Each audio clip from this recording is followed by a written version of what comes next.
Hello, ഇന്ന് ഞാനും അമ്മയും കൂടെ പാളയം മാർക്കറ്റിൽ പോവാം കേട്ടോ. സമയം രാത്രി 9 ആയിട്ടുണ്ട്. ഞങ്ങൾ കുറച്ച് പച്ചക്കറികളൊക്കെ അവിടെ നിന്ന് പോയി മേടിച്ചിട്ടുണ്ടായിരുന്നു.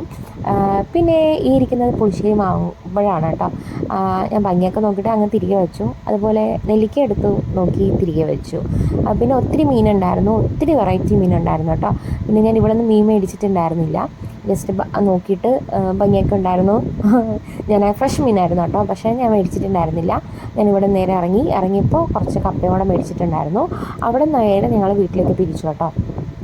ആരും ഉണ്ടായിരുന്നില്ല, രാത്രി ആയതുകൊണ്ട് തന്നെ. എനിക്ക് ഈ സമയത്തൊക്കെ പുറത്ത് പോയി എൻജോയ് ചെയ്യാൻ ഭയങ്കര ഇഷ്ടമാണ് കേട്ടോ. രാത്രിയാകുമ്പോൾ ഒത്തിരി കാഴ്ചകൾ കാണാമല്ലോ, എനിക്ക് ഭയങ്കര ഇഷ്ടമാണ് എപ്പോഴും. പിന്നെ ഇത് നമ്മുടെ കോട്ടയം സ്കൂൾ റോഡാണ് കേട്ടോ, ട്രിവാൻഡ്രത്ത്.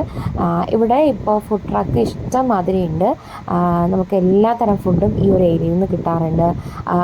നമുക്ക് ഷവർമ ആണെങ്കിൽ ഷവർമ, തട്ടുദോശ, പൊറോട്ട ചിക്കൻ, ജ്യൂസസ് ആയാലും എല്ലാം, കുലുക്കി സർബത്ത് എല്ലാം ഈ ഏരിയയിൽ നമുക്ക് കിട്ടുന്നുണ്ട്. പിന്നെ ഭയങ്കര തിരക്കാണ്. ഈ ഒരു 6 മണിയൊക്കെ ആകുമ്പോഴത്തേക്കും ഇവർ സ്റ്റാർട്ട് ചെയ്യുന്നുണ്ട്. നല്ല തിരക്കായിരിക്കും. അതിന് കഴിയുമ്പോഴത്തേക്കും എല്ലാവരും വന്ന് എല്ലാം സെറ്റ് ചെയ്തിട്ട് പോകാറുണ്ട്.